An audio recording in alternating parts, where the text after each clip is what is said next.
Academy के तरफ से चलने वाला जो 30 दिवसीय अप्लाइड बौद्ध मनोविज्ञान हमारे सुख का मार्ग, इस विषय में इस कोर्स में आप सबका मैं स्वागत करता हूँ। जैसे कि हमें पता है कि आज हमारा ये दूसरा दिवस है। कल हमने इस कोर्स की जो पार्श्वभूमि है या कोर्स का जो उद्देश्य है और हम क्या क्या पढ़ने वाले हैं, इस विषय को लेकर हमने थोड़ी बातें की थी। और मुझे उम्मीद है कि जो चीज़ें आपको कोर्स कंटेंट में अभ्यास करने काम में दी है, आपने ज़रूर पढ़ी होगी कि आप इस 30 दिवसीय कार्यक्रम में क्या पढ़ने वाले हैं।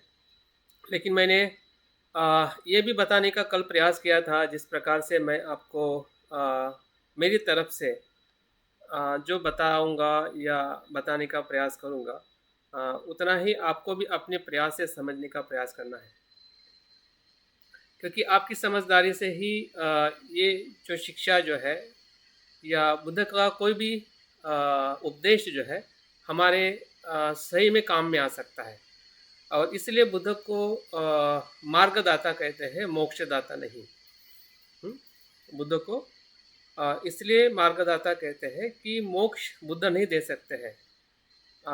बुद्ध का जो मार्ग जो है, बुद्ध का जो उपदेश जो है हमें मार्ग दिखाता है, और मार्ग दिखाता है इसका मतलब प्रयास हमें स्वयं करना है। तो हमारा प्रयास, जैसे कि आप समय पे इस कोर्स में ज्वाइन करते हैं, सबसे बड़ा आपका प्रयास है कि आप सभी आपकी व्यस्तता को बाजू में रख के या आपकी जो कुछ भी काम का जो समय जो है या नींद का समय है, उस पे आप कार्य करते हुए अपने आप को इस कोर्स में ज्वाइन करते हैं। तो ये सबसे बड़ा आपका प्रयास है। दूसरा प्रयास आप निश्चित करना चाहिए कि जो आपको पढ़ाया जाता है या कुछ कंटेंट में आपके ग्रुप में अभी आजकल भेज रहा हूँ, जो हमारे कोर्स के साथ जुड़ा हुआ कुछ टेक्स्ट है, और कल भी मैं कुछ आपको टेक्स्ट भेजने वाला हूँ जो आपको पढ़ना है। क्योंकि जो बातें मैं यहाँ पे बताता हूँ वो हो सकता है कि इतनी विस्तृत जानकारी मैं आपको उतने समय में ना दे पाऊँ, लेकिन उससे जो अतिरिक्त जानकारी जो मैं कंटेंट भेजूँगा या इस कोर्स के साथ जो जो भी मैं आपके कुछ लिखी हुई बातें हैं, कुछ किताबें हैं, हो सकता है कि सभी ना पढ़े, सभी किताबों को आप ना पढ़ें, लेकिन कुछ न कुछ ज़रूर पढ़िएगा कि जो आपके इस कोर्स में बहुत ही काम में आ सकता है। तो मैं उम्मीद करता हूँ ये दो बातें बहुत ही महत्वपूर्ण हैं आपके इस विषय को थेरोटिकली या सैद्धांतिक तौर पे समझने के लिए। और उसके बाद जो हमारा 2 दिवस का जो अभ्यास रहेगा शनिवार और रविवार, उसमें हम प्रैक्टिकल ध्यान साधना करने वाले हैं। तो उसमें भी आपकी उपस्थिति उतनी ही महत्वपूर्ण है। अगर आपका उसमें सहभागिता रहेगी नहीं तो आपको सही अर्थ में इस कोर्स का पूरा लाभ नहीं मिल पाएगा। क्योंकि विषय पसंद करने का, जैसे हमने कल देखा था कि क्यों विषय हमने पसंद किया है, क्योंकि हम ये जानना चाहते हैं कि बौद्ध धर्म में मन क्या है, चित्त क्या है, विज्ञान क्या है। इसकी पूरी जो खोज हम करना चाहते हैं। और ऐसे विषय की हम खोज कर रहे हैं कि जिसमें से सब कुछ निर्माण होता है। हम ऐसे प्रवास में चल पड़े हैं कि जो प्रवास करना हमारे लिए सरल भी है और कठिन भी है। सरल इसलिए है क्योंकि मन हमारे पास में है, कठिन इसलिए है कि हम मन को देखने का कम प्रयास करते हैं। जितना हम प्रयास ज़्यादा करेंगे तो उतना ही वो सरल होते जाएगा, क्योंकि मन खोजने के लिए हमें जंगल में जाने की ज़रूरत नहीं है, हमें चिवर लेने की ज़रूरत नहीं है, गृह त्याग करने की ज़रूरत नहीं है, या गुफा में पहाड़ों पे जाके संसार का त्याग करने की ज़रूरत नहीं है, क्योंकि मन हमारे पास में है। और इतने सारे आजकल हमारे पास में संसाधन है, हमारे पास में किताबें, हमारे पास में मोबाइल है जहाँ से हम बहुत सारा ज्ञान हम ले सकते हैं, हमारे पास में अच्छा घर है, विहार है जहाँ पे हम ध्यान कर सकते हैं। और हम हमारे हर एक कृति को जागृति से देखते देखते मन का हम अवलोकन कर सकते हैं। तो ऐसा बिल्कुल नहीं है कि हमारे पास में मार्ग नहीं है, लेकिन ये ज़रूर है कि हम अपने मन को ढूंढना नहीं चाहते हैं। हम अपने मन को पूरी तरह से देखना नहीं चाहते हैं। हमें लगता है कि जो हम कर रहे हैं उतना पर्याप्त है। लेकिन अगर बौद्ध धर्म को समझना है तो मुझे तो नहीं लगता है कि उतना पर्याप्त है, क्योंकि बौद्ध धर्म का उद्देश्य ही है, ये है कि मन को शुद्ध करना, मन को बुद्ध करना। अगर उसका उद्देश्य ही वो है और उसी के लिए अगर हम आचरण कर रहे हैं, तो मन के जाने बिना या मन की पूरी जो उसका जो स्वरूप है, उसके प्रकार है, उसकी जो कार्य पद्धति है, या उसका बंधन है, उसकी विमुक्ति है, इन सभी बातों को हमें कहीं न कहीं थोड़ी गहराई में जानने का प्रयास करना होगा। और मैं उम्मीद करता हूँ कि इस कोर्स के माध्यम से निश्चित ही कुछ बातें ज़रूर हमें जानने को भी मिलेगी। हो सकता है कि पूरी तरह से हम नहीं जान पाएंगे, लेकिन प्रेरणा ज़रूर मिलेगी कि इसके बारे में हमें अधिक अध्ययन करने की ज़रूरत है। तो आज का हमारा जो विषय जो है, वो है बुद्ध का मनोविज्ञान एवं आधुनिक मनोविज्ञान। हम ऐसे समय में आज है कि बुद्ध की बात तो कर रहे हैं कि जो बुद्ध 2500 साल पहले जन्म हुआ, और उनकी शिक्षाओं को हम देखते हैं कि बुद्ध का धम्म जो है 2500 साल पुराना है। आज हम आधुनिक जगत में हैं, जो आधुनिक जगत में मनोविज्ञान एक नया विज्ञान है, नई खोज है, नई शिक्षा है, जिसके माध्यम से मन का अध्ययन किया जाता है, स्वभाव का अध्ययन किया जाता है। तो इसमें क्या तालमेल है, क्या साम्य है, क्या बातें मतलब बुद्ध की मनोविज्ञान से आधुनिक मनोविज्ञान की बातें जुड़ी हुई है, या किस प्रकार से आधुनिक मनोविज्ञान की बातें बुद्ध के मनोविज्ञान के साथ जुड़ी हुई है। तो इस विषय को आज हम कुछ अलग अलग जो पहलू जो है उसके माध्यम से हम जानने का प्रयास करेंगे। और इस विषय की जो सफलता जो है वो हमारे आसपास में ही है, क्योंकि आसपास में होने का मतलब ये है कि कुछ बातें हमें पता है, कुछ बातें हमें पता नहीं है। यहाँ पे उपस्थित जितने भी लोग हैं, ऐसा कोई नहीं है कि जिसके बारे में बुद्ध को जानकारी नहीं है, जो बुद्ध के बारे में जानता नहीं है। लेकिन हम क्या जानते हैं, कितना जानते हैं, इसकी धीरे धीरे हमें पता चलेगा कि हम जिस बुद्ध को जानते हैं, क्या वो पर्याप्त है, क्या बुद्ध के और सारे पहलू हैं, हाँ, या उसके जो विभिन्न जो उसके पहलू हैं, उसको हमने जानने का प्रयास करना चाहिए। तो यही इस विषय के हमारे 3 उद्देश्य को ध्यान में रख के आज का अभ्यास हम करने वाले हैं। क्योंकि उद्देश्य इस प्रकार से हमें मदद करता है, जैसे कि हम ताला खोलने के लिए चाबी की ज़रूरत होती है। अगर आप कोई भी ताला किसी भी चाबी के साथ नहीं खुलता है, किसी भी चाबी से कोई भी ताला नहीं खुलता है। तो जो भी विषय, जब हम विषय के गहराई में जाना चाहते हैं, विषय एक प्रकार का ताला है और उद्देश्य उसकी चाबी है, और उस विषय के भीतर खजाना है।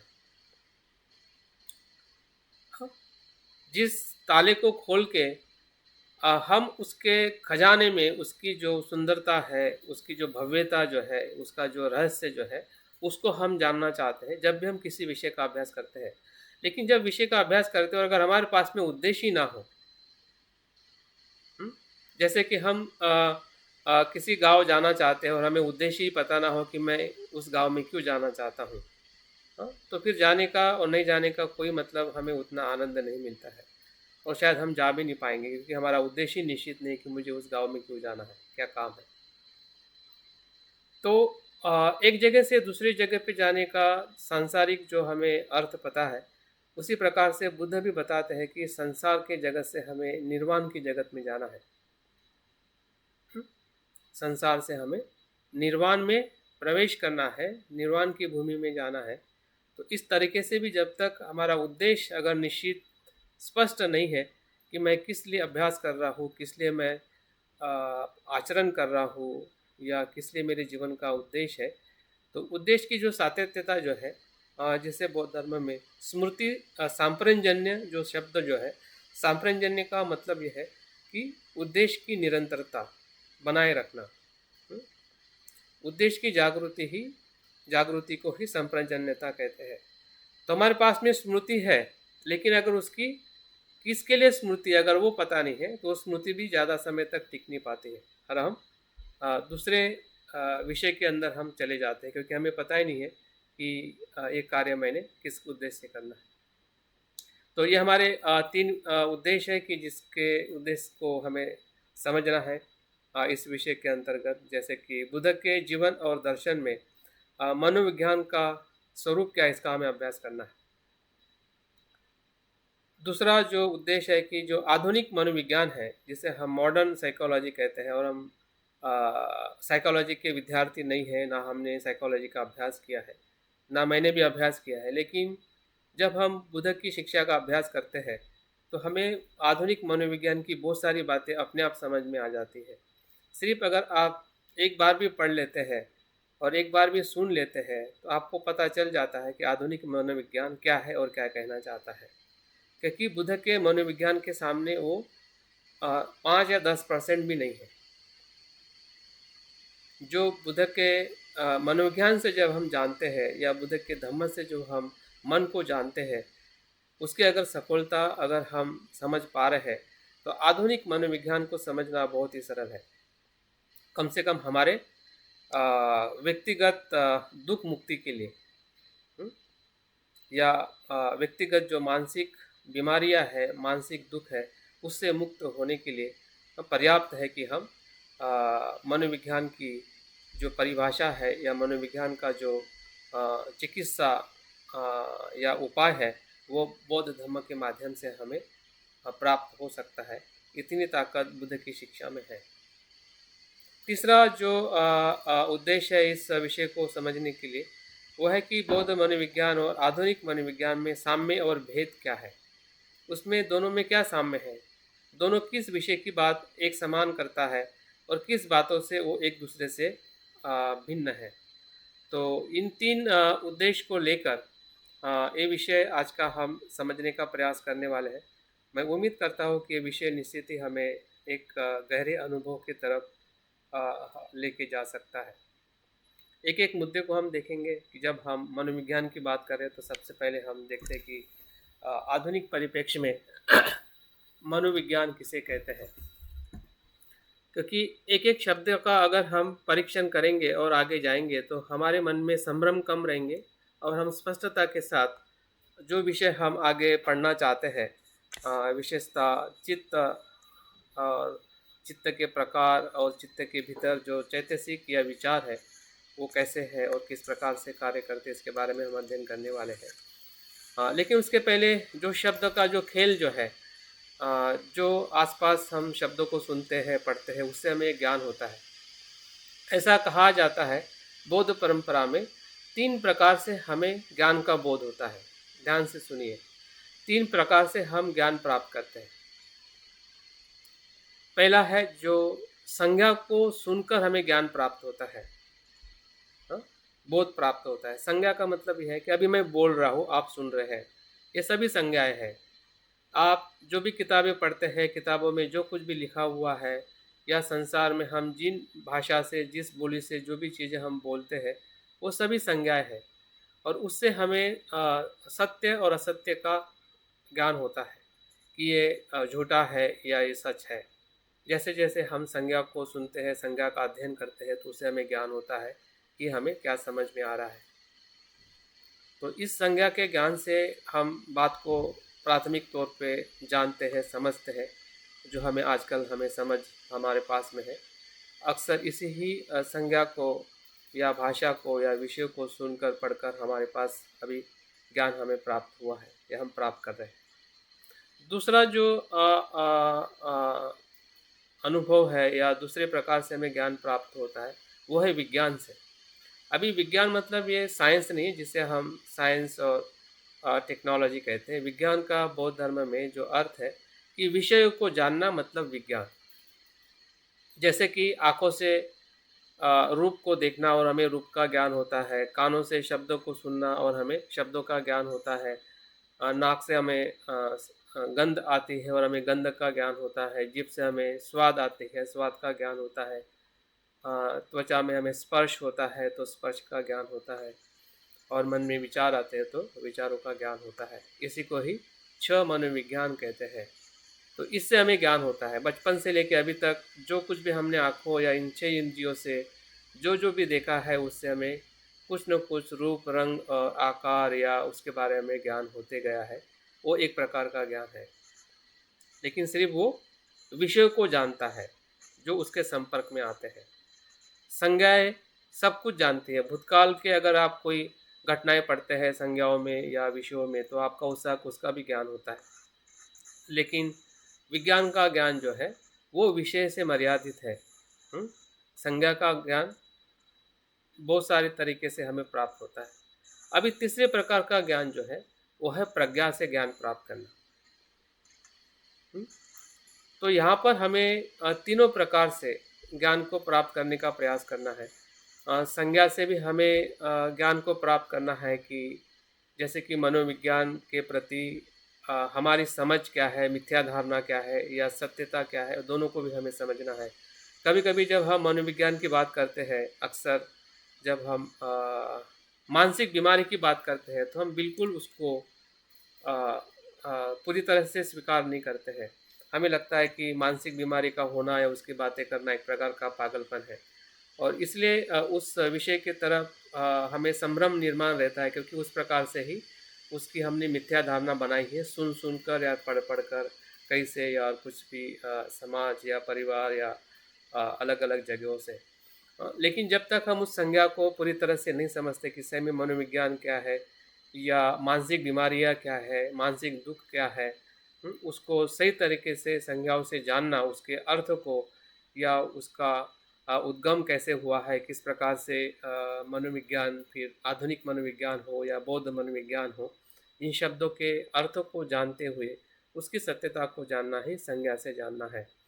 साथ-साथ में विज्ञान से जानना मतलब जो हमारे 6 इंद्रिय विषयों के साथ जो भी हमें बोध होता है उसके साथ में भी हमें अपने अस्तित्व को जानना है और तीसरा जो है प्रज्ञा से जानना, उसकी गहराई को समझते हुए अनित्य, अनात्म और दुःख के लक्षण का अनुभव करते हुए जब हम अस्तित्व को देखते हैं, तो पूरी तरह से अज्ञान वहाँ पे नष्ट होके हम पूरी तरह से प्रज्ञा में परिवर्तित हो जाते हैं। हुँ? तो हमारा ये तीनों प्रकार से अभ्यास करने का हम प्रयास करने वाले हैं और विशेषतः जब हम मनोविज्ञान की बात कर रहे हैं, तो उसमें इन तीनों प्रकार से हमें अपने आप को ढूँढना पड़ेगा क्योंकि मैंने पहले ही कहा है और उस कल के कहानी में भी जो युवा अपने मन को जानने के लिए बौद्ध गुरु के पास जाता है और बौद्ध गुरु कहता है कि मन तुम्हारा है, मैं कैसे देखूँ? हाँ? मन तो तुम्हारे पास है, तुम्हारा मन तो तुम्हारे पास है और तुम्हें ही उसको ढूँढना है। इस बात को हमेशा याद रखिए कि जो भी बातें मैं बता रहा हूँ, इसका मतलब ये नहीं है कि मैं आपको पूरी तरह से मदद कर रहा हूँ या करूँगा। इतना ज़रूर है कि शब्दों को सुनते-सुनते आप अपने आप ही मदद करना शुरू कर लोगे। हुँ? उस बात को समझना कि हाँ, मुझे समझ में आ रहा है और मैं अपने आप की मदद कर रहा हूँ, तो समझ जाइए कि हम या आप सभी उसी मार्ग पे आ पहुँचे हैं जो बुद्ध ने कहा है कि मैं मार्गदाता हूँ, मोक्षदाता नहीं।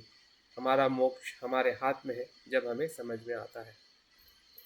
तो देखते हैं कि मनोविज्ञान का अर्थ जो है उसके भीतर जाने के पहले मनोविज्ञान जो है जो आजकल शैक्षणिक और अनुप्रयोगात्मक विद्या के नाम पे जाना जाता है जो प्राणी मनुष्य और पशु आदि के मानसिक प्रक्रियाओं का अनुभव का और व्यक्त और अव्यक्त दोनों प्रकार के व्यवहार का एक क्रमबद्ध और वैज्ञानिक अध्ययन करता है। देखिए शब्द का एक शब्द का अगर अर्थ जो संज्ञा से हम जानने का प्रयास कर रहे हैं कि वो ऐसा अनुप्रयोगात्मक विद्या है।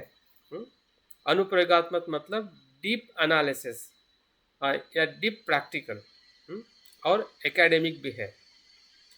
इसमें किसका अभ्यास किया जाता है? जो प्राणी मतलब उसमें मनुष्य भी आ गया और अन्य प्राणी भी आ गए, सिर्फ मनुष्य की बात इसमें नहीं है। जो भी जीवित अस्तित्व है उनके मानसिक प्रक्रियाओं का, क्योंकि ये चीज़ें जब हम बौद्ध दर्शन में देखेंगे तब भी इसका हमें एक साम्यता दिखाई देगी कि जिस प्रकार से आधुनिक मनोविज्ञान जो परिभाषा कर रहा है उसी परिभाषा के आधार पर हमें बौद्ध मनोविज्ञान का भी हमें अनुभव होने वाला है।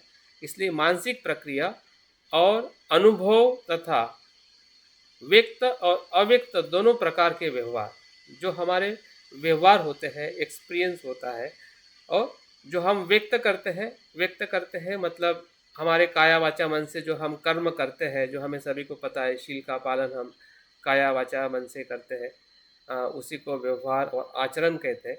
लेकिन कभी वो व्यक्त रहता है और कभी अव्यक्त भी रहता है। कभी कभी द्वेष हम मन से करते हैं, शरीर से नहीं होता है। हुँ? तो इस प्रकार से पूरे मानसिक प्रक्रिया का, अनुभव का और व्यवहार का क्रमबद्ध और वैज्ञानिक अध्ययन करना मतलब मनोविज्ञान है, आधुनिक भाषा और आधुनिक परिप्रेक्ष्य में। और इसी परिप्रेक्ष्य से जब हम बौद्ध मनोविज्ञान की बात करेंगे तो हमें और उसके प्रति समझने का हमारा जो दायरा जो है वो बढ़ जाएगा, या स्पष्ट हो जाएगा कि हम आधुनिक परिप्रेक्ष्य में और बौद्ध धर्म के परिप्रेक्ष्य में मनोविज्ञान क्या है, इसके प्रति हम स्पष्ट बनेंगे। लेकिन अगर इसके मनोविज्ञान के इतिहास की अगर हम बात करते हैं कि ये जो शब्द जो है जिसे हम साइकोलॉजी कहते हैं, इसका बहुत ही एक अज अजब प्रकार का इसका इतिहास है। क्योंकि मनोविज्ञान के क्षेत्र में अलग अलग समय में साइकोलॉजी के अर्थ बदलते गए हैं, या उसकी परिभाषा अलग अलग परिप्रेक्ष्य में की गई है। तो शुरुआत में इसका जो शब्द जो है वो लैटिन शब्द कहा जाता है कि साइकी एंड लॉजी मिलकर साइकोलॉजी शब्द बना है। तो साइकी का मतलब जो लैटिन शब्द में होता है आत्मा, और लॉजी का मतलब होता है अध्ययन करना। जैसे कि फिलोसॉफी फिलो मतलब अध्ययन करना, फिलोसॉफी मतलब लव टू नॉलेज, ज्ञान के प्रति प्रेम।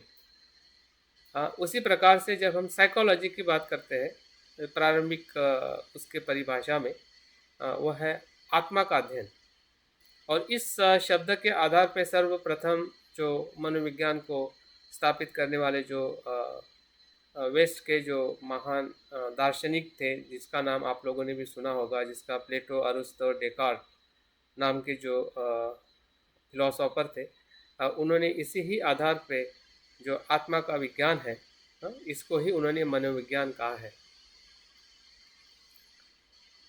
तो देखते हैं कि मनोविज्ञान आत्मा का विज्ञान पहले था और बाद में किस प्रकार से जो आज हम आधुनिक मनोविज्ञान की परिभाषा कैसे उसकी बदलती गई, उसका हमें आने वाले कुछ स्लाइड के अंदर मैं उसका जिक्र करूँगा। लेकिन जब हम बौद्ध मनोविज्ञान की बात करते हैं तो ये बौद्ध मनोविज्ञान कैसे इस आधुनिक मनोविज्ञान या जो आत्मा का मनोविज्ञान है उससे कैसे भिन्न है, इसका हमें एक परिचय मिल जाता है। क्योंकि बौद्ध धर्म में आत्मा का जो अस्तित्व जो है पूरी तरह से नकारा है, अनात्मवादी बौद्ध धर्म का दर्शन है जो हमें सभी को पता है। लेकिन जब हम साइकोलॉजी के शब्दों को अगर उस अर्थ से देखते हैं कि आत्मा का अध्ययन, तो कभी कभी शब्द जो है हमारे ज्ञान में एक संभ्रम निर्माण कर सकता है। अगर हमने सही तरीके से उसका परीक्षण नहीं किया या समझने का प्रयास नहीं किया तो हमें लगेगा कि बौद्ध धर्म भी मनोविज्ञान में इसी प्रकार की बात तो नहीं कर रहा है, लेकिन ऐसा नहीं है। क्योंकि आधुनिक परिभाषा में जब हम देखेंगे, जैसे कि शुरुआत में जो मैंने परिभाषा बताई थी वही आधुनिक परिभाषा है, लेकिन उसकी जो शुरुआत जो हुई है वो आत्मा के अध्ययन इस अर्थ से, जो साइकोलॉजी का उसका लैटिन शब्द से आया हुआ जो शब्द जो है उसका उसी प्रकार से अर्थ होता है। और बाद में धीरे धीरे उस परिभाषा का रूपांतरण अलग अलग समय में होते हुए हमें दिखाई देता है। तो अभी हम बात करते हैं कि बौद्ध मनोविज्ञान क्या है, उसको भी थोड़ा जान लेते हैं संज्ञा से, ताकि जब हम प्रज्ञा से उसको देखने का प्रयास करेंगे तो हमारी जानकारी और गहरी हो सकती है। तो बौद्ध मनोविज्ञान के अर्थ में एक ऐसी केंद्रीय विशेषता इसकी कार्य प्रणाली है जो आत्म निरीक्षण और घटनात्मक आत्मावलोकन के माध्यम से व्यक्तिगत अनुभव पर आधारित है। बौद्ध मनोविज्ञान क्या है? एक ऐसी प्रणाली है कि उसमें स्वयं का निरीक्षण स्वयं करना होता है। जो घटनाएं मन में घटित हो रही है या हमारे आसपास में घटित हो रही है, उसको व्यक्तिगत अनुभव पर आधारित हमें उसका अवलोकन करना पड़ता है। फिर वो हमारा व्यवहार हो शील के माध्यम से या दुशील के माध्यम से, या हमारे ध्यान में आने वाले जो निवरण है, ध्यान में आने वाले जो हमारे अनुभव है, हाँ, और हमारी जो अज्ञानता है, हमारी प्रज्ञा है, तो इन सभी का अवलोकन जो करने की जो कार्य प्रणाली है, प्रक्रिया जो है, जो बौद्ध धर्म के मनोविज्ञान में आत्मनिरीक्षण से होती है। हाँ, जो अगर इसमें भिन्नता देखते हैं कि आधुनिक मनोविज्ञान में आत्मनिरीक्षण पद्धति इस्तेमाल नहीं की जाती है, वो किसी और पे उसका प्रयोग करके उसका निरीक्षण किया जाता है, जबकि बौद्ध मनोविज्ञान में स्वयं का ही स्वयं के साथ निरीक्षण किया जाता है। अगर किसी प्रकार से अगर किसी मानसिकता का कैसे मनुष्य पे प्रभाव होता है, तो उसके प्रभाव को देखने के लिए चूहे पे है या खरगोश पे है या बंदर पे है, ऐसे अनेक प्राणियों पे प्रयोग किए जाते हैं, और उसके मानसिकता के आधार पे मनुष्य की मानसिकता का तुलनात्मक अध्ययन किया जाता है, जो हमें आधुनिक मनोविज्ञान के परीक्षण में दिखाई देता है। लेकिन जब हम बौद्ध मनोविज्ञान की बात करते हैं, इसमें ऐसा कोई दूसरे पे आधार रख के हम अपने मन को नहीं जानते, बल्कि स्वयं ही वो व्यक्ति अपने मन को जानने का प्रयास करता है, जिसे हम बौद्ध मनोविज्ञान कहते हैं। बुद्ध के अनुसार शुरू में अविश्वसनीय होते हुए भी किसी के मन को प्रशिक्षित, शांत और विकसित किया जा सकता है, ताकि आत्मनिरीक्षण को एक परिष्कृत और विश्वसनीय तरीका बनाया जा सके। बुद्ध को हम देखते हैं कि बुद्ध एक ऐसे मनोवैज्ञानिक है या चिकित्सक है कि वो हर तरीके से मन को अच्छी तरीके से वो जानते हैं। उनकी जो सर्वज्ञता है मन को देखने की, मन को जानने की, वो हमें सभी को परिचित है। उसके बारे में मैं आगे कुछ बात करने वाला हूँ, लेकिन उसके पहले मनोविज्ञान का बौद्ध धर्म में क्या अर्थ लगता है, उसको हमें थोड़ा स्पष्ट करना जरूरी है।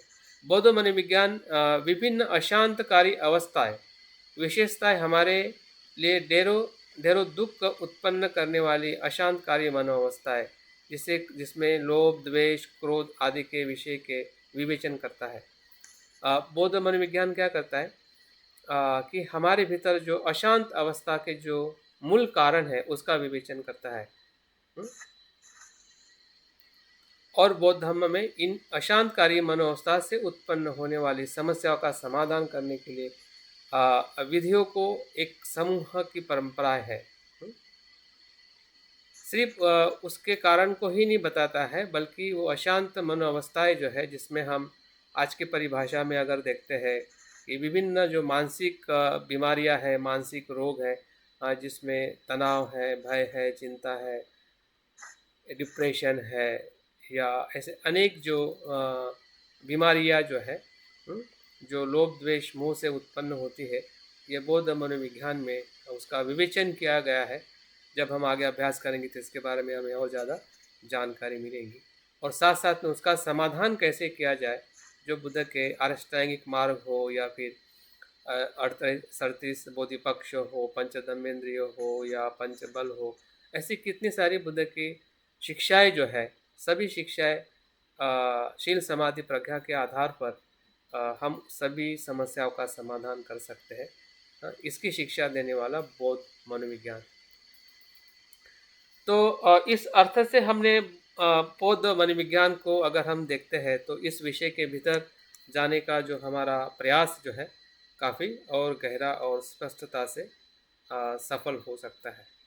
चलो आगे हम इस मुद्दे को देखने का प्रयास करते हैं कि अभी हम स्वयं बुद्ध के जीवन को ही अवलोकन करते हैं, क्योंकि जिस स्रोत से मनोविज्ञान या मन के ज्ञान की बात आई है, या मन के स्वभाव या मनोविज्ञान की जो अभ्यास हम करने वाले हैं, तो ऐसे मनोविज्ञान के जो महान ज्ञाता है या मन को जानने वाले ऐसे तथागत है, तथागत बुद्ध है, तो उनके जीवन में हम कहाँ कहाँ पर मनोविज्ञान के तौर पे उनके जीवन को हम देख पाते हैं। जैसे कि मैंने कहा है कि मानसिक अवस्था, मनोविज्ञान मतलब मन की अवस्था को समझते हुए कार्य करना या संकल्प करना या जीवन को दिशा देना, वही मनोविज्ञान है।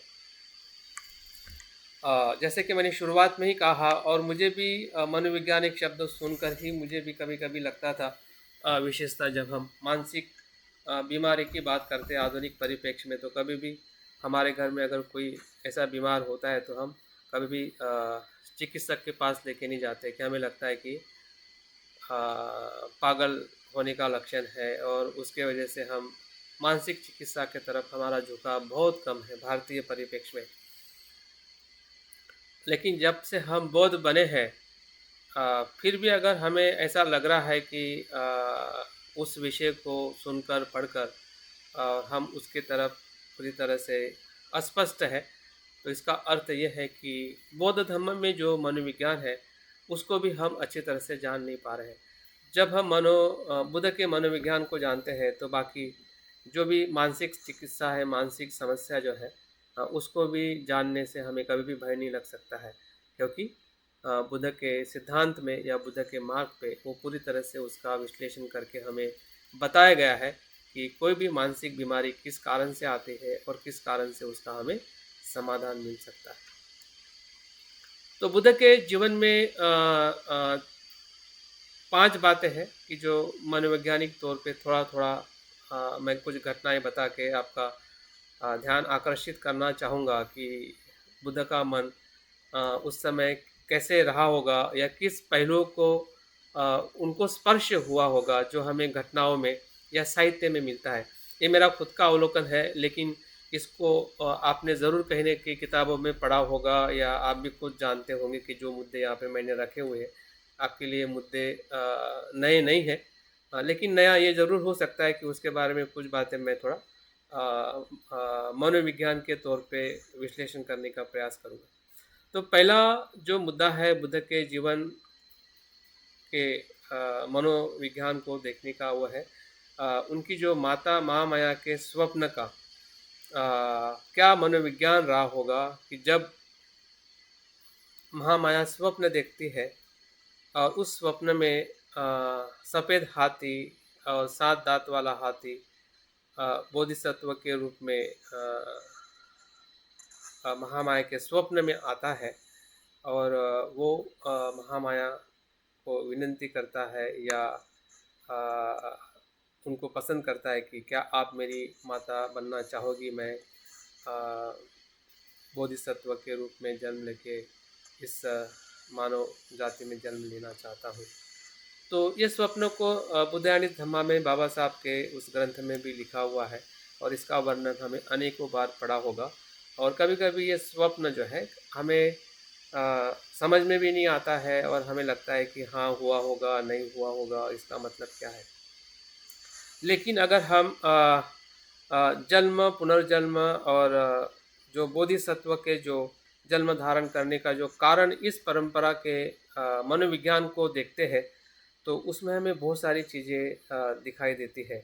कि वो जो सफ़ेद हाथी जो उसमें बताया गया है, वो एक बोधिसत्व के रूप में वो उनसे संवाद कर रहे थे। ऐसे बोधिसत्व जिसे हम बाद में जन्म लेने के बाद में जिसे हम सिद्धार्थ गौतम कहते हैं। तो वो जो चेतना या जो विज्ञान जो था एक बोधिसत्व के जन्म का, जो महामाया के स्वप्न में उनको अवतरित हुआ, तो वैसे ही बुद्ध के जीवन का जो विज्ञान है या मनोविज्ञान है, जिसको हम उस समय के शब्द में हम चेतना कह सकते हैं, जो चेतना वो निर्धारित कर रही थी कि मुझे किस परिवार में किस जगह पे जन्म धारण करना है, ताकि संसार के दुखों को मैं मुक्त करने के लिए कार्य कर सकूं। तो ये बुद्ध का पूर्व की जो अवस्था है जिसे हम बोधिसत्व की अवस्था कहते हैं, वो और उसके पूर्व जन्म का भी हमें जातक कथा में एक विस्तृत वर्णन मिलता है। सुमेध नाम के तपस्वी के रूप में जो वो संकल्प करते हैं कि मैं बुद्ध बनूंगा सभी के हित और कल्याण के लिए, और सिद्धार्थ सिद्धार्थ गौतम के रूप में इस जन्म में वो जन्म धारण करते हैं। तो जन्म धारण करना ये चित्त और मनोविज्ञान के साथ किस प्रकार से संबंध है, जैसे हम बाद में इसका जब विश्लेषण करेंगे तो इसका कहीं ना कहीं हमें भी स्पर्श होते होगा कि जब हम माँ के गर्भ में प्रवेश किया होगा तो इस कहानी के माध्यम से तो हम सिद्धार्थ के गर्भ में आने का हमें एक संवाद या एक दर्शन मिलता है। लेकिन हमने भी माँ के गर्भ में प्रवेश किया होगा तो ना हमें पता है ना माता पिता इतने जागरूक है, लेकिन घटना तो कहीं ना कहीं ऐसी घटित हुई होगी। सिद्धार्थ की चेतना या बोधिसत्व की चेतना बहुत शुद्ध रही होगी, लेकिन हमारी चेतना इतनी शुद्ध नहीं रही होगी। लेकिन जो चेतना का जो प्रवेश करने का जो कारण है या कह सकते हैं कि उनका कारण करुणा का था और हमारा कारण तृष्णा का था, अज्ञान का था, जिसके वजह से हम इस भाव चक्र में हमारा जन्म हुआ है। तो मनोविज्ञान इस शब्द को अगर हम उस जगह से देखते जहाँ से उसका अमूर्त स्वरूप जो है, आज मूर्त स्वरूप में हम देखते हैं कि हमारा शरीर भी साथ में है, लेकिन जब हम गर्भ में प्रवेश करते हैं वहाँ पे सिर्फ चेतना होती है। जब वो माँ के गर्भ में प्रवेश करता है तो उस समय का जो सूक्ष्म स्वरूप अगर हम बुद्ध के जीवन में देखते हैं और उसके बाद उनका 10 महीने के बाद जन्म लिम्बुनी वन में होना, ये कहीं ना कहीं उसी चेतना का एक स्वरूप है कि जिसे हम उनका मनोविज्ञान कह सकते हैं। क्योंकि मनोविज्ञान का जो विभिन्न जब हम उसके स्वरूप और कार्य को देखेंगे तो उसकी जो सूक्ष्मता और उसकी जो गहराई जो है सिर्फ वो बुद्ध के साथ में जुड़ी हुई ही नहीं है, बल्कि संसार के सभी जीवों के साथ में जुड़ी हुई है। लेकिन हम बुद्ध के विषय के बारे में जान रहे हैं इसलिए उनके घटना को हम देख रहे हैं, लेकिन उनके घटना के साथ हम अपने स्वयं के जीवन की घटना को भी देख सकते हैं। क्योंकि इस घटना ने मुझे भी प्रेरित किया है कि मैं अपने माँ के गर्भ में जब जन्म लिया होगा या प्रवेश किया होगा तो निश्चित ही मेरी चेतना का स्वरूप भले मैं उस समय नहीं जानता हूँ कि उस समय क्या था, लेकिन आज चिंतन करके मुझे ऐसा लगता है कि निश्चित ही मेरी चेतना का स्वरूप कुछ अच्छा रहा होगा कि मुझे अच्छे माता पिता मिले हैं या फिर मेरा अच्छे परिवार में जन्म हुआ है जिसमें मुझे अच्छे संस्कार मिले हैं।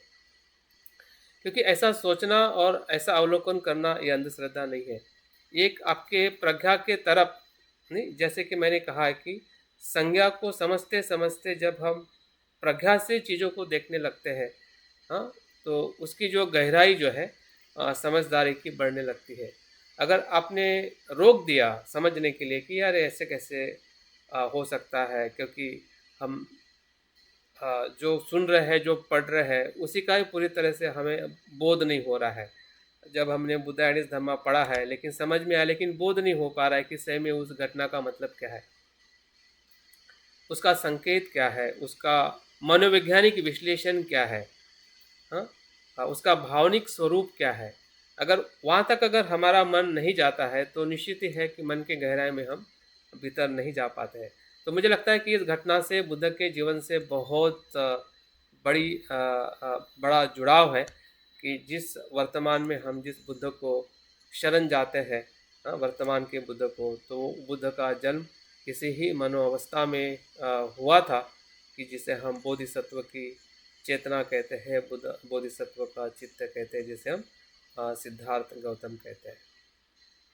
आगे दूसरे मुद्दे में हम और थोड़ा देख सकते हैं कि जब उनकी परवरिश हुई या उनका विवाह हुआ, उनको पुत्र हुआ और ऐसी जो उनकी उम्र जैसे जैसे बढ़ती गई और उनका गृह त्याग का समय आता है 29 वर्ष में, तो 29 वर्ष की जो गृह त्याग की जो भूमिका जो है उसमें उनका चित्त या मन कैसे रहा होगा। बाबा साहब अपने ग्रंथ में उस रोहिणी नदी के युद्ध को रोकने के लिए एक सामाजिक और उनका जो कारुणिक हृदय जो है वो एक कारण बताते हैं कि जिसके वजह से उन्होंने गृह त्याग किया है। तो वो भी एक मानसिक परिवर्तन है। अगर वो भी कारण अगर हम मानते हैं कि सिद्धार्थ का गृह त्याग सिर्फ एक वो सामाजिक घटना नहीं थी, बल्कि उनका मानसिक विश्लेषण था, जिसे हम करुणा कहते हैं, जिसे हम प्रज्ञा कहते हैं। तो उनका मनोविज्ञान इतना सक्षम था कि वो अपने आप को कष्ट देने के लिए भी तैयार हुए, लेकिन परिवार और युद्ध ना हो, लोगों की हिंसा ना हो, लोगों का जीवन सुरक्षित रहे, तो ये सामान्य बात नहीं है। अगर हम मन की सफलता में सिद्धार्थ के उस समय के वर्णन को पढ़ते हैं, किसी भी साहित्यक या जहाँ जहाँ चरण पड़े, ये जो अधिकनाथ उनका किताब है उसको अगर हम पढ़ते हैं, या पाली साहित्य में उनके गृह त्याग के वर्णन को पढ़ते हैं, तो वो वर्णन जब हम शब्दों में पढ़ते हैं तो हमें एक घटना दिखाई देती है। लेकिन यहाँ पे हम उस घटना के पीछे जो उनकी चेतना जो थी, चित्त था, या उनका मन जो था, वो कैसे रहा होगा और क्या चीज़ें हमें वो प्रभावित करती है क्या। गृह त्याग का दूसरा भी एक महत्वपूर्ण घटना बताई जाती है कि 4 दृश्य उन्होंने देखे दुख के, जरा, व्याधि, मरण और भिक्षु या सन्यासी का। तो ये भी एक बहुत महत्वपूर्ण कारण है जो उनके मन को पूरी तरह से क्या कहते हैं, उथल पुथल कर दिया। जैसे हम भूकंप कहते हैं ना, कि उनको ऐसा लगने लगा कि मैं इतना युवा हूँ, मेरे पास इतना सौंदर्य है, मेरा भी ऐसा ही हाल होने वाला है। हाँ, हो सकता है कि उन्होंने उसके पहले भी देखा होगा 29 वर्ष के पहले, लेकिन उनकी वो चेतना या चित्त का वो इतना गहरा चिंतन नहीं रहा होगा। लेकिन 29वें वर्ष में जैसा हम भी जब देखते हैं कि हमने भी बहुत सारे मृत्यु को बचपन से देखे हैं, लेकिन उस समय हमारी उस मृत्यु को देखने से हम इतने प्रभावित या इतने हमारे मन में प्रश्न निर्माण नहीं होते हैं। लेकिन वही उम्र अगर हमारी 25 हुई है और 25 से 30 उम्र में जब हम किसी पास के व्यक्ति को या किसी भी व्यक्ति को मृत्यु में देखते हैं, बीमारी में देखते हैं, तो हो सकता है कि उस समय हमारा चिंतन, हमारा मन एक अलग परिप्रेक्ष्य में सोचता हो। जिस प्रकार से सिद्धार्थ 29वें वर्ष में जब घटनाओं को देखते हैं और विश्लेषण करते हैं, तो गृह त्याग एक अपने आप में उनके लिए कारण बन जाता है। तो गृह त्याग के अंदर 2 बातें उसमें दिखाई देती है। एक तो दुख का अनुभव और दुख मुक्ति का मार्ग की खोज। उस घटना से फिर वो रोहिणी नदी की घटना हो या 4 दृश्य हो, उसमें 2 प्रकार से मन उनका कार्य किया है। एक तो दुख को उन्होंने पूरी तरह से अनुभव किया कि संसार दुख है। दूसरा जो उनका मानसिक जो संकल्प जो था, या उनका जो देखने का जो तरीका था कि ये दुख है तो सुख कहाँ पर है, उसको ढूंढना। जैसे हम सीकिंग टू ट्रूथ कहते हैं, है ना, सत्य की खोज। ये समस्या है तो समस्या का समाधान कहाँ पर है। यही सिद्धार्थ का गृह त्याग का मानसिक अवलोकन मैं कर पाता हूँ, या हमने उसके भीतर देखना चाहिए। उसके बाद हम देखते हैं कि बुद्ध जो है उस समय जो प्रेजेंट जो शिक्षाएं थी या ध्यान परंपराएं थी, विशेषतः आलार कालाम उद्दक रामपुत्र के पास में वो अध्ययन करने जाते हैं। वहाँ पे वो समाधान ढूंढना चाहते हैं, और हमें पता है कि वहाँ पे जो अरूप ध्यान की जो 4 प्रकार की जो शिक्षाएं जो है, कि जो उस समय सबसे श्रेष्ठ शिक्षाएं कही जाती थी ध्यान की परंपरा में, जिसे हम राजयोग कहते हैं, और सभी परंपरा में सिद्धार्थ उसमें पारंगत हो जाते हैं। लेकिन फिर भी उनको वही प्रश्न सताता है कि जिसके लिए मैंने गृह त्याग किया था वो अभी तक मुझे पूरी तरह से समाधान नहीं मिला है। तो वो जो एक उनके भीतर जो एक मन की जो आवाज़ कह सकते हैं, या मन को वो उस शुद्धता को ढूंढना जिस शुद्धता के लिए वो गृह त्याग किए थे, और उस समय की जो भी शिक्षा पद्धति अस्तित्व में थे उसका भी अवलोकन करके जब उनको वो अनुभव नहीं हुआ, तो कठोर तप की तरफ जाते हैं। तो कठोर तप भी एक प्रकार का प्रयास है मन को शुद्ध करने का, या मन के विकारों को। उस समय विशेषतः जैन परंपराएं इस कठोर तप को करके महावीर कैवल्य को या निर्वाण को प्राप्त हुए हैं या हुए थे। तो सिद्धार्थ ने उसका भी अवलोकन किया, उसका भी अनुभव किया। 6 साल तक हमें पता है कि उनका शरीर पूरी तरह से कुष्ठ हो गया था, पूरी तरह से हाड़ पिंजर हो गया था। तो वहाँ पे भी उनका जो मनोविज्ञान जो वहाँ पे उनका काम कर रहा था कि मुझे इसमें से वो प्राप्त हो जाएगा कि जिसके लिए मैं गृह त्याग किया था। लेकिन मरने के आखिरी क्षण तक उनको उसका अनुभव नहीं हुआ, और उनको इतना अनुभव ज़रूर हुआ कि अभी मैं मरने वाला हूँ और मैं बुद्ध नहीं बनूंगा। अगर मैं इसी कठोर तप के साथ एक क्षण के लिए भी रहता हूँ, तो दूसरे क्षण में ये मेरा शरीर पूरी तरह से मृत हो जाएगा, और जिसके लिए मैंने गृहत्याग किया था, वो गृहत्याग का मुझे उद्देश्य सफल नहीं होगा, और उस कठोर तप को भी वो छोड़ देते हैं। और मध्यम मार्ग को ढूंढते हैं। तो मध्यम मार्ग का भी एक अपना मनोविज्ञान है कि किसी भी दो अंत को छोड़ते हुए, आदि और अंत को छोड़ते हुए मध्य को पकड़ना, मध्य के साथ में बने रहना, यही मध्यम मार्ग है। और जो उदाहरण जो स्वयं बताते हैं कि जो कोई संगीतकार होता है या वाद्य बजाने वाला होता है, उस वाद्य की जो तार अगर ज़्यादा लूज है तो उसमें से संगीत नहीं निकलता है, सुर नहीं निकलते हैं। अगर ज़्यादा टाइट है तो टूट जाता है। हाँ, तो शरीर और मन को भी उन्होंने उसी प्रकार से देखा कि शरीर और मन को अगर ज़्यादा टाइट किया जाएगा, भोजन नहीं लिया जाएगा, तो फिर शरीर को कष्ट होगा, तो मन को भी कष्ट होगा। अगर मन को ढीला रखा जाए, मन को अगर ऐसे भटकने दिया जाए, अगर उसको नियंत्रित जागरूक नहीं किया जाए, तो मन भी ऐसे भटकेगा और सत्य का अनुभव नहीं होगा। तो शरीर और मन का संतुलन या आदि और अंत से छुटकारा, किसी चीज़ को आदि मान के नित्य मानना और किसी चीज़ को बिल्कुल नहीं मानना, ये दोनों प्रकार की जो दृष्टिकोण उस समय अस्तित्व को लेके प्रभावित थे, और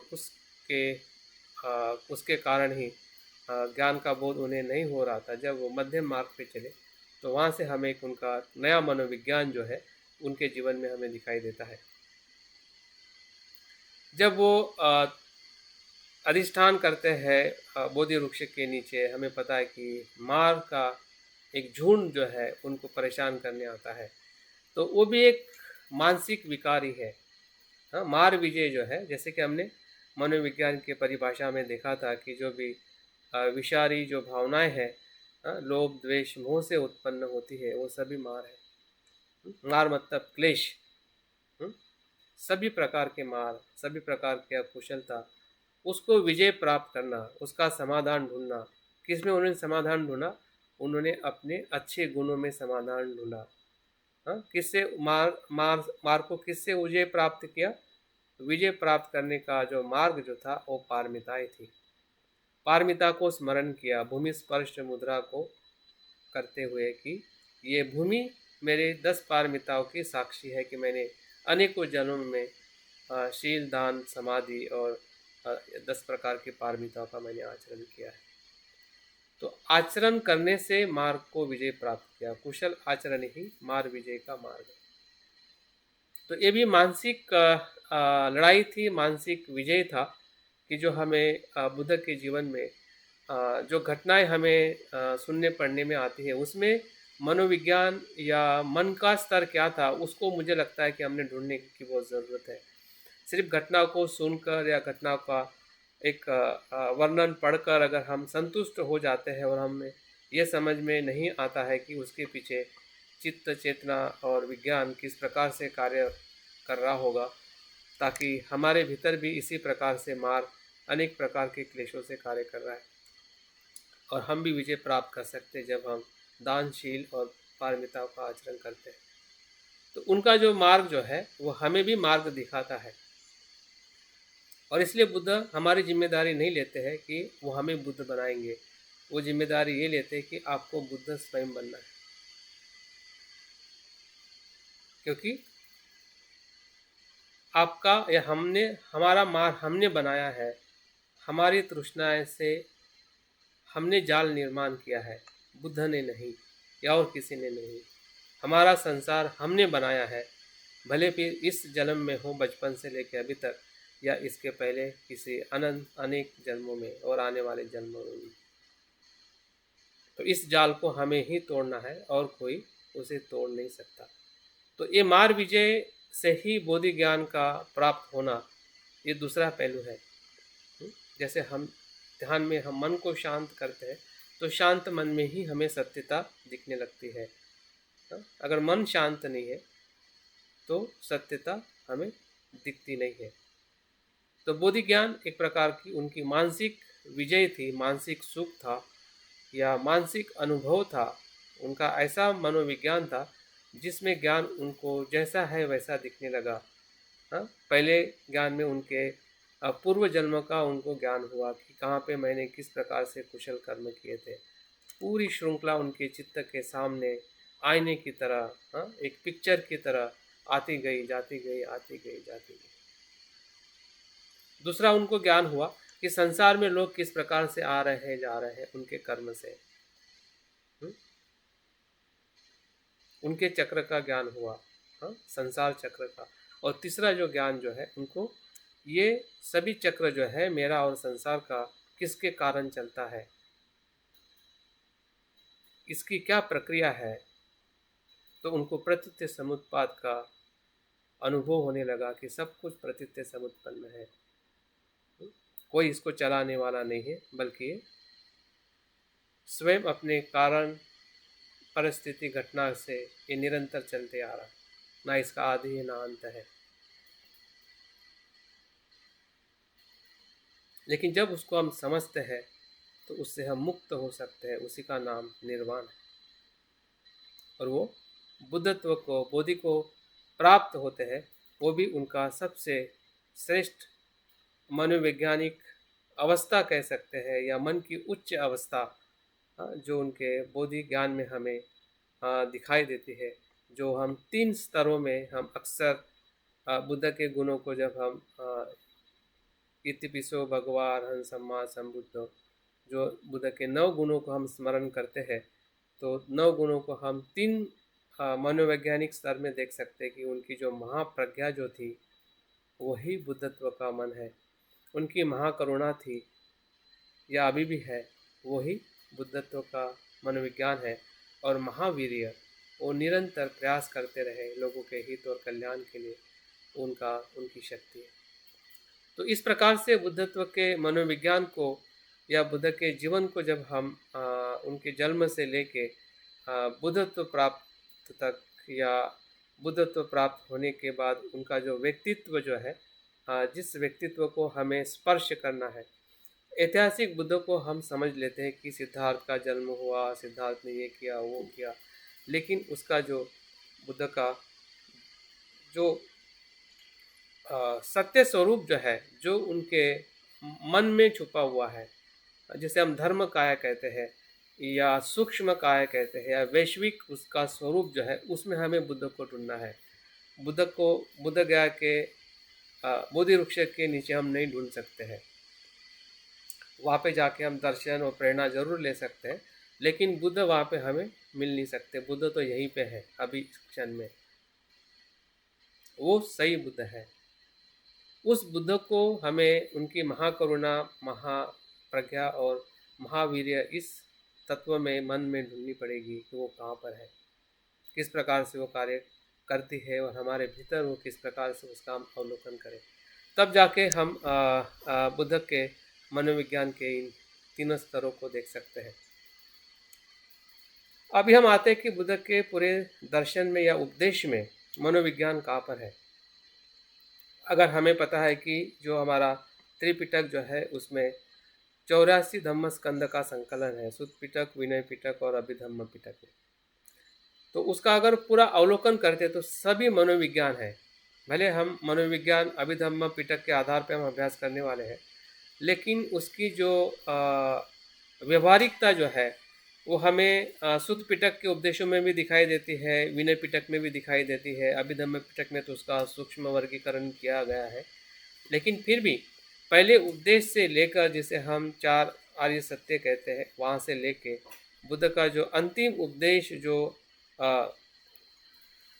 कुशीनगर में महापरिनिर्वाण के आखिरी सांस के पहले जो उन्होंने उपदेश दिया कि जीवन अनित्य है और स्मृतिमान बन के रहिए, तो उस सभी उपदेशों के बीच में 45 वर्ष तक बुद्ध ने जो जो कुछ भी बताया, सभी एक मनोवैज्ञानिक प्रक्रिया थी कि मन को दुखों से मुक्त करने का ही बुद्ध ने मार्ग बताया है। या किस प्रकार से दुख निर्माण होता है, जिसे हम आज की भाषा में स्ट्रेस कहते हैं, तनाव कहते हैं, चिंता, भय कहते हैं आज के मनोवैज्ञानिक भाषा में। तो बुद्ध ने उस समय उसे दुख कहा है, और दुख शब्द सुनकर या अभ्यास करते हुए हम काफ़ी निराश हो जाते हैं। लेकिन आजकल मनोवैज्ञानिक तौर पे हम स्ट्रेस बोलते हैं, तनाव बोलते हैं, कि हर एक इंसान कहता है कि मैं स्ट्रेस में हूँ, तब वो निराशा नहीं होती है। लेकिन जब दुख की बात करते हैं तो हम तुरंत निराशा के भीतर में आ जाता है कि क्या दुख दुख की बात करता है बौद्ध। लेकिन आज का मनोविज्ञान क्या कर रहा है? वो भी तो स्ट्रेस से ही बात कर रहा है। हाँ? हर एक इंसान स्ट्रेस में है, तनाव में है, और बुद्ध ने भी वही कहा कि संसार दुख में है।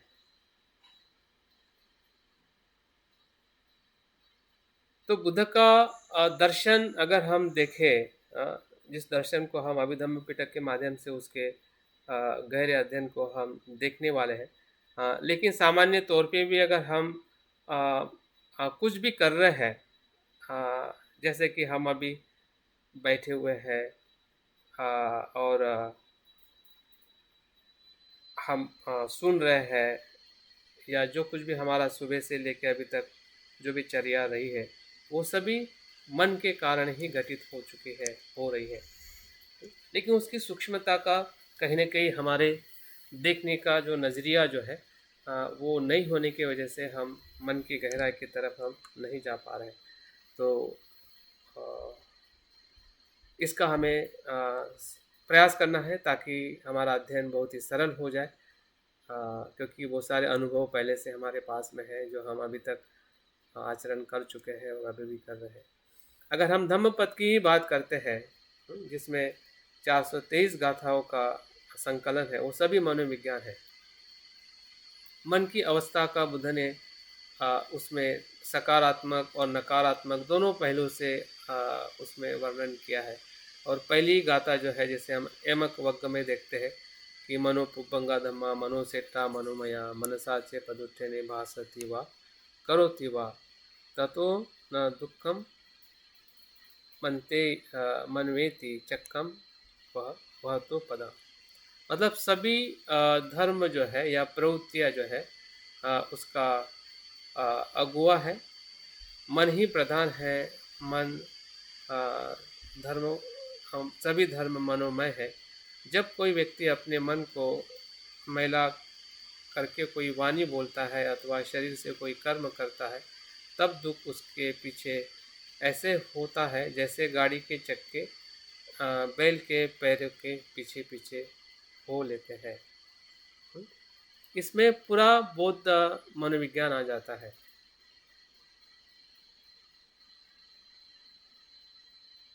इसमें ये बताया गया है कि सब कुछ मन से उत्पन्न होता है, मन ही प्रधान है, सभी मनोमय है।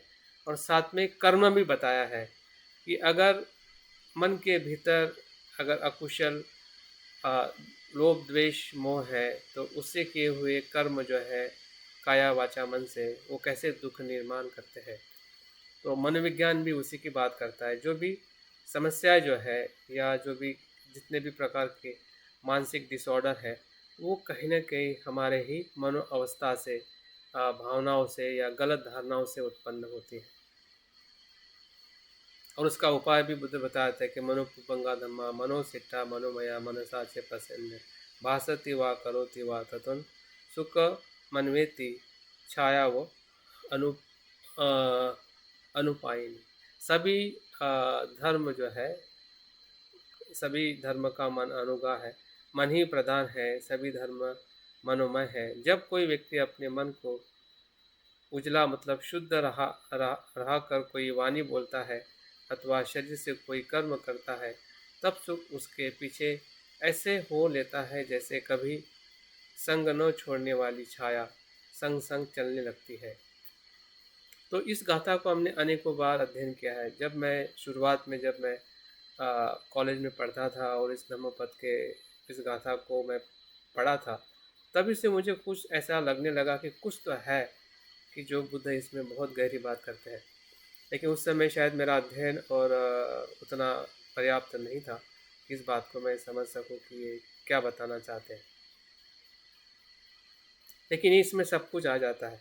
जिस मनोविज्ञान को हम ढूंढ रहे हैं या जानना चाहते हैं, अभिधम्म पिटक के माध्यम से, और उसका बहुत सारा विश्लेषण हम देखने वाले हैं। तो इस गाथा में ही सब कुछ समाया हुआ है। मन ही बंधन है, मन ही विमुक्त है। मन ही बंधन का कारण है, मन ही विमुक्ति का कारण है। तो इस प्रकार से जब हम बुद्ध के दर्शन को देखते हैं, तो बुद्ध का दर्शन किसी भी प्रकार से मन से छुटा हुआ नहीं है, मन ही केंद्र में है।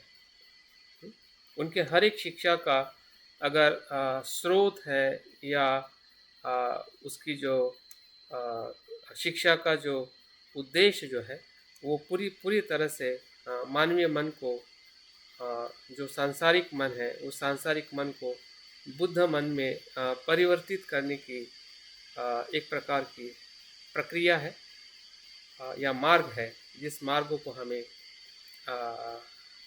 इस विषय के माध्यम से थोड़ा और गहराई से समझने का प्रयास करना है।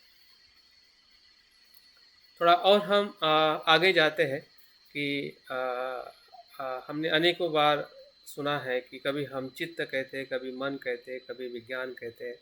तो ये तीनों शब्द क्या एक ही है? तो उसका क्या शाब्दिक स्वरूप क्या है, जिसको हमने ध्यान में रखना चाहिए, और उसके अनुसार हमने अपने भीतर खोज करनी चाहिए कि किसे मैं चित्त कहता हूँ, किसे मैं मन कहता हूँ, किसे मैं विज्ञान कहता हूँ।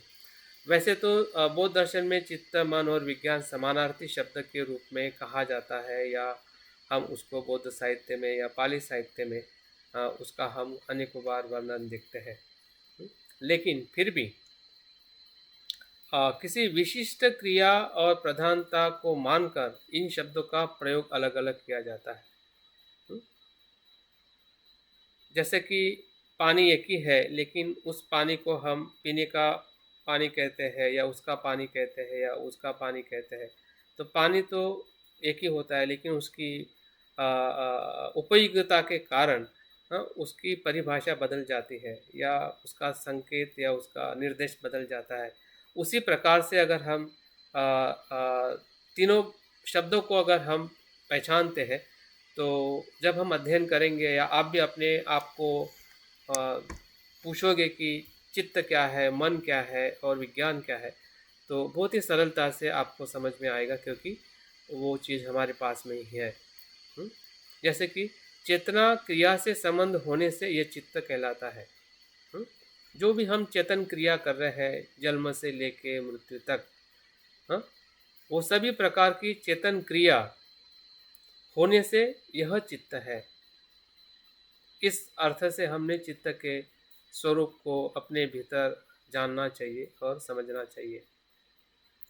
जब हम मनन की क्रिया करते हैं, मनन का मतलब चिंतन करते हैं, कि प्रश्न पूछते हैं, उस प्रश्न को विभिन्न पहलू से उसको जानते हैं, जानने का प्रयास करते हैं।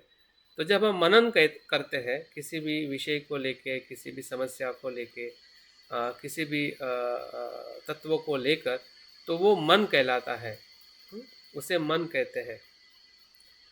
और तीसरा जो अर्थ है, विषय के ग्रहण करने से के कारणभूत होने से वो विज्ञान होता है। जैसे कि मैंने शुरुआत में ही कहा कि 3 प्रकार से हमें ज्ञान होता है, संज्ञा, विज्ञान और प्रज्ञा से। तो ये जो विज्ञान जो है कि विषयों का ज्ञान होना, जैसे कि आप शब्दों को सुन रहे, तो शब्द से आपको कुछ ज्ञान हो रहा है, आँखों से आप मुझे देख रहे हैं तो आँखों से ज्ञान हो रहा है। जैसा जो विषय जिस इंद्रिय के संपर्क में आता है और आपको ज्ञान होता है, उसे विज्ञान कहते हैं। तो इस अर्थ से हमने बौद्ध दर्शन में कहने के लिए वो समानार्थी है, लेकिन क्रिया भेद के कारण उसका जो अर्थ जो है या उसका निर्देश बदल जाता है। तो उसको भी हमें थोड़ा ध्यान में रखना है, ताकि हम जब भी हम मनोविज्ञान की बात करते हैं तो एक पूरे एक व्यापक स्वरूप में हम बात करते हैं, क्योंकि वहाँ पे पूरा चिंतनात्मक प्रक्रिया को हम देखते हैं। लेकिन जब विज्ञान के रूप में हम बात करते हैं, तो उसका एक विशिष्ट विषय के ग्रहण करने के साथ में उसका अर्थ होता है। जब हम चित्त को लेके बात करते हैं, तो वो चेतना की जो हमारी क्रिया है, या जो हमारा व्यवहार है, उसको वो प्रदर्शित करता है। तो देखेंगे कि आने वाले जो भी हमारे जो इसके संदर्भ में जो विस्तृत वर्णन है या सफलता है, उसको हम और गहराई से जान पाएंगे। मुझे लगता है कि विषय थोड़ा लंबा है और समय भी हो रहा है। जो दूसरा मुद्दा था वो शायद आज नहीं हो पाएगा। जो आधुनिक मनोविज्ञान को लेके कुछ बात मैं आपके बीच में करने वाला था, वो शायद हम कल उसको कंटिन्यू करेंगे। लेकिन बौद्ध मनोविज्ञान को जो मैंने शुरुआत से अभी तक बताया है, और अभी भी जो ये 4 जो मुख्य दर्शन जो है, जो बौद्ध परंपरा में एक अपनी जगह बना के बुद्ध के शिक्षा का विश्लेषण करते हैं। ऐसा कह सकते हैं कि 4 चिकित्सा पद्धति है, या बुद्ध की शिक्षा के शिक्षा को बताने वाले 4 मार्ग है कि सत्य क्या है, सत्य हमने कैसे देखना चाहिए, सत्य को हमने कैसे समझना चाहिए। जब सत्य की बात आती है तो हमेशा मन वहाँ पे अगुआ होता है। आप हमेशा ध्यान में रखिए, क्योंकि धम्मपद की गाथा में सभी धर्म मनोमय है, मन से उत्पन्न होते हैं। तो जब भी हम धर्म की बात करते हैं तो धर्म का अर्थ यह है अस्तित्व। धर्म का अर्थ यह है कि सभी घटने वाली घटनाएं। धर्म का अर्थ यह है कि जीवन का क्या कहते हैं यथार्थता, जीवन का गुण धर्म। इस अर्थ से धर्म को हम देखते हैं। तो इस अर्थ से जब हम बौद्ध के जो 4 मुख्य दर्शन जो है, या 4 क्या कह सकते हैं शाखा कह सकते हैं, या 4 प्रकार से जो शिक्षाएं जो है, जो पहली शताब्दी से लेके 12वीं शताब्दी तक जो बौद्ध दर्शन का जो एक विकास हुआ है, महायान परंपरा या स्थविरवाद परंपरा का एक बहुत बड़ा दार्शनिक शास्त्र या दार्शनिक ग्रंथों की रचनाएं हुई है, या उन्होंने अपने शिक्षाओं के माध्यम से बुद्ध के दर्शन को रखा है। तो वो किस प्रकार से अस्तित्व को देखते हैं, उसको भी हमने थोड़ा समझने का प्रयास करना चाहिए। क्योंकि इसका अध्ययन करने के लिए हमें थोड़ा और गहराई में कुछ टेक्स्ट में आपको भेजूंगा पढ़ने के लिए। लेकिन फिर भी जो 4 मुख्य दर्शन जो है, जिसमें वैभाषिक दर्शन है, सैद्धांतिक दर्शन है, योगाचार दर्शन है और माध्यमिक दर्शन है। विशेषतः हम मनोविज्ञान को जो अभ्यास करने वाले हैं, उसमें सैद्धांतिक और योगाचार दर्शन ये मुख्य रहने वाले हैं, जिनके अभिधम्म पिटक के आधार पे जो मन का विश्लेषण जो इस परंपराओं ने किया है, और हमें सत्य को देखने का हमें अवसर दिया है, या एक हमें ऐसा मार्ग दिया है कि हमने सत्य को कैसे सूक्ष्मता से देखना चाहिए। तो वैभाषिक दर्शन जो किस प्रकार से सत्य को देखता है, वैभाषिक दर्शन जो है सर्वास्तिवादी दर्शन भी कहते हैं उसको, जो बौद्ध परंपरा के थेरवाद परंपरा से जुड़ा हुआ है। अगर हम 2 शाखा को देखते हैं कि इन 4 मुख्य दर्शन के पहली जो 2 शाखाएं हैं वो थेरवाद परंपरा से है, और तीसरी और चौथी जो दर्शन है वो महायान परंपरा का दर्शन है। तो थेरवाद परंपरा में जो वैभाषिक दर्शन जो है वो किस प्रकार से सत्य को मानता है, वो इस प्रकार से मानता है कि बाह्य वस्तु की सत्ता तथा स्वलक्षण के रूप में उनका प्रत्यक्ष मानता है। अंततः उन्हें बाह्य प्रत्यक्षवाद अथवा सर्वस्ववादी कहते हैं। इसका सीधा और सरल अर्थ यह है कि बाह्य वस्तुओं की सत्ता वो अस्तित्व में है ऐसा भी मानते हैं, और भीतर जो अस्तित्व है उसको भी मानता है, इसलिए उसको सर्वस्ववादी भी कहते हैं। और जो भी अस्तित्व हमें इंद्रियों से समझ में आता है वो प्रत्यक्ष में है। जैसे कि आप मुझे देख रहे हैं तो हम प्रत्यक्ष में हैं, आप पेड़ को देखते हैं, घर को देखते हैं, जो भी भौतिक रूप हमें दिखाई दे रहा है, ये परंपरा ये मानती है कि उसका अस्तित्व है। लेकिन दूसरा दर्शन ये कहता है कि ये सैद्धांतिक दर्शन के अनुसार पदार्थ का प्रत्यक्ष नहीं है। क्योंकि कोई भी पदार्थ हम देखते हैं प्रत्यक्ष देख ही नहीं पा सकते हैं, क्योंकि क्योंकि वो क्षणिक है। वो एक ही क्षण में भी वो रहता नहीं है। तो जो क्षणिक है उसको आप कैसे प्रत्यक्ष में देख पाओगे? जैसे कि आप मुझे देख रहे हैं, मैं आपको देख रहा हूँ, तो लग रहा है कि हम एक दूसरे को देख रहे हैं, लेकिन सही अर्थ में हम देख ही नहीं सकते। इतने क्षण में ही हमारा शरीर है, हमारा अस्तित्व बदल बदल जाता है। तो वो क्या कहते हैं कि हम उस समय उस रूप को या उस वस्तु को नहीं देख पाते हैं, लेकिन हमारे मन में एक जो कल्पना निर्माण होती है, उस कल्पना के आधार पे, हाँ, या उसके अनुमान के आधार पे हम उस व्यक्ति को पहचान पाते हैं कि ये पेड़ है या घर है या ये मेरा मित्र है या ये व्यक्ति है।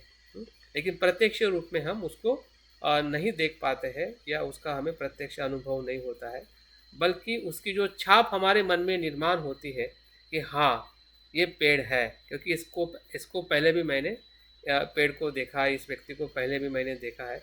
हाँ, और अभी भी देखने के बाद जो मुझे उसका अनुभव हुआ है, हाँ, उस अनुभव के आधार पे उस व्यक्ति को हम पहचानते हैं।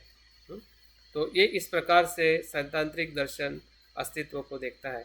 योगाचार दर्शन उससे थोड़ा और आगे गया है कि बाह्य पदार्थ की वो सत्ता ही नहीं मानता है। जो कुछ भी हमें दिखाई देता है, जब हम विज्ञानवाद के आधार पे जब हम मन को देखेंगे तो उसमें हमें थोड़ा गहरा अभ्यास करने को मिलेगा।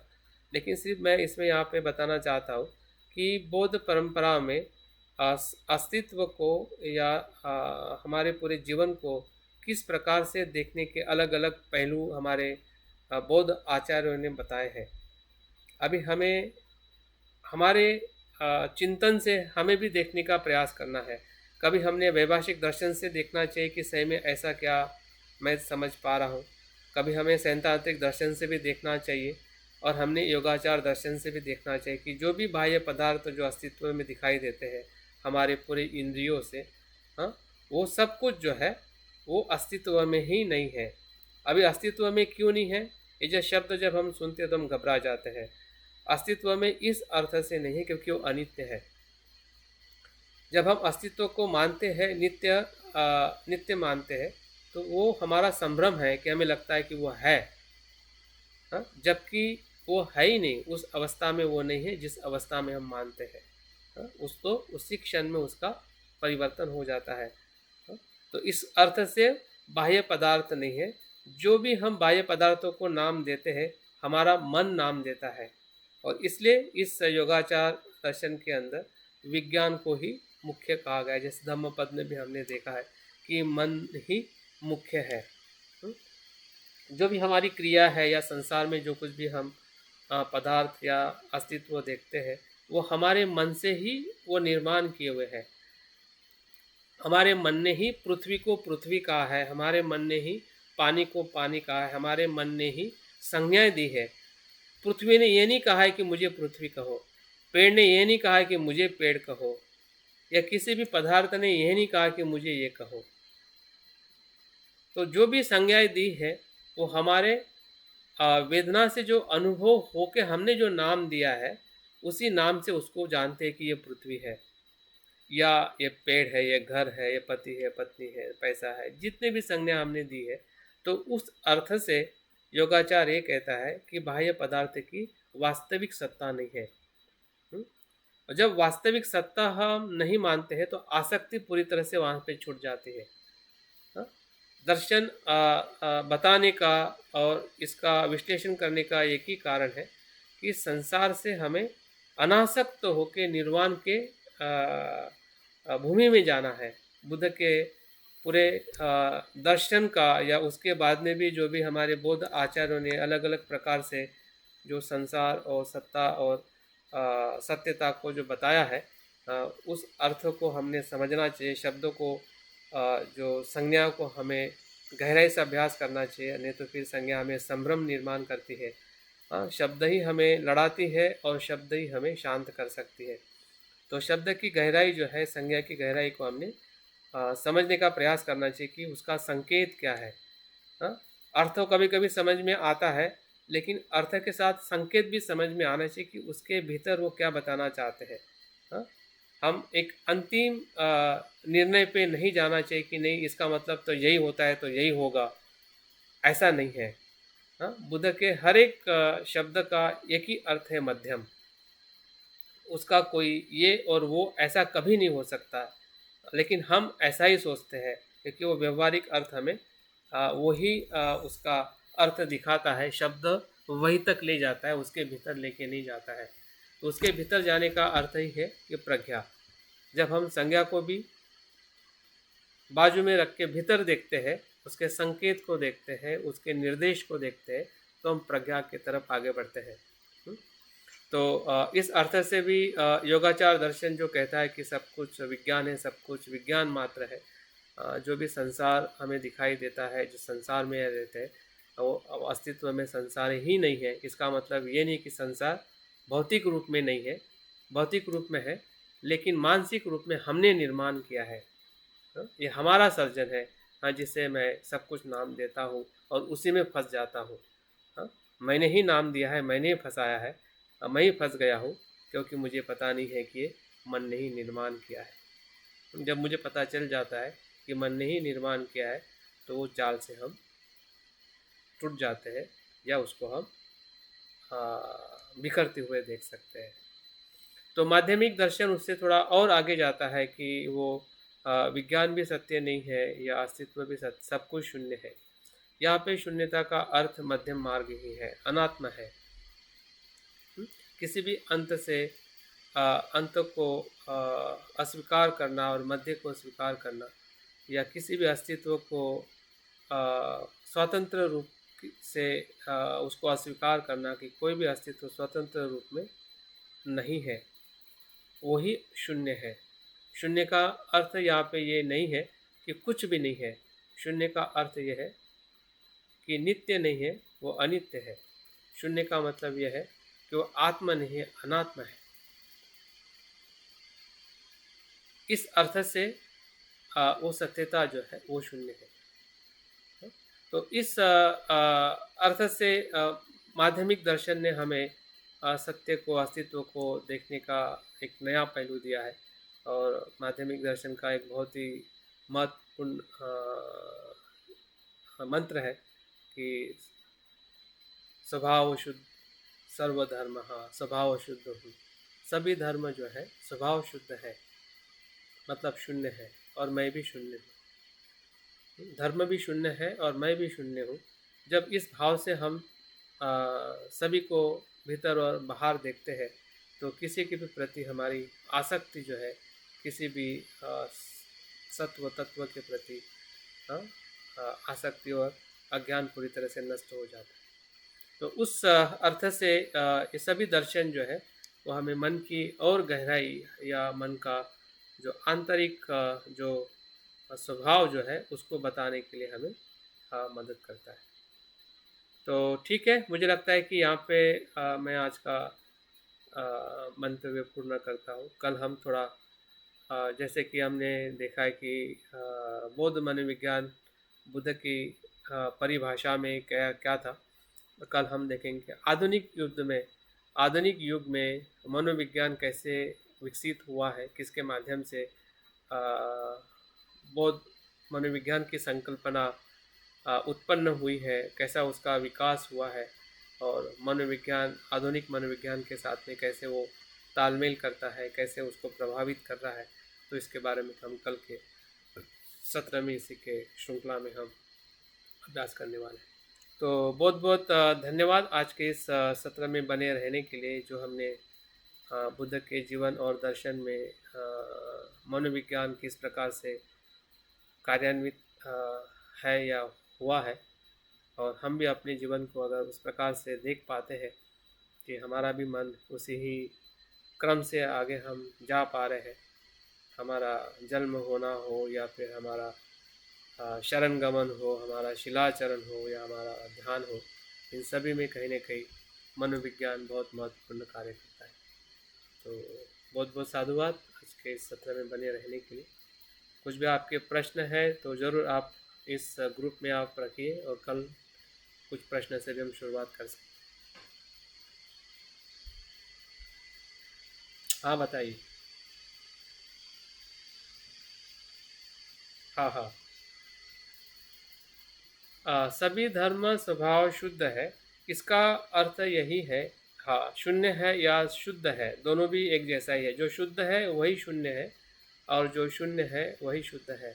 तो स्वभाव शुद्ध है, इसका अर्थ यह है कि हम मूलतः हमारा जो मन जो है शुद्ध है, या बोधिचित्त है, या बुद्ध से भरा हुआ है, बुद्ध के गुणों से भरा हुआ है। वो अज्ञान से शुद्ध है, अज्ञान उसका पूरी तरह से नष्ट हुआ, ऐसा हमारा मन है। हुँ? क्योंकि जो धर्म जो है, जब अनात्म है तो वो शुद्ध है। जब हम अनात्म को नहीं देखते हैं, तभी वहाँ पे अशुद्धता आ जाती है, या हमारा क्लेश आ जाता है, हमारी आसक्ति आ जाती है। लेकिन जब हम अपने चित्त को अनात्म और शुद्ध रूप में, या अनात्म भाव में देखते हैं, शून्यता में देखते हैं, तो सभी धर्म जो है, धर्म का मतलब है कि मन में या आने वाले सभी विचार, या जो भी घटनाएं घटित हो रही है, जिस धर्म को हम चित्त के माध्यम से अभ्यास करने वाले हैं, ऐसा कोई धर्म नहीं है, ऐसा कोई कोई घटना नहीं है कि जो अनात्म भावी नहीं है। मतलब जिसका अस्तित्व जो है वो स्वयं में स्वतंत्र नहीं है, इसलिए वो शून्य है। और जब स्वयं में स्वतंत्र ही नहीं है, तो उसके लिए आसक्ति कैसे हो सकती है? वो तो शुद्ध ही होगा। बहता हुआ पानी कैसे अशुद्ध हो सकता है? इसका जब हमें अनुभव होता है, बहते हुए पानी का जब हमें अनुभव होता है, तो वहाँ पे शुद्धता ही शुद्धता होती है। तो इस अर्थ से सभी धर्म जो है वो स्वभाव से शुद्ध है। लेकिन हमारे अज्ञान के कारण या क्लेशों के कारण हम उसको दूसरे भाव में देखते हैं, और जिसके वजह से हम दुखी होते हैं। ओके।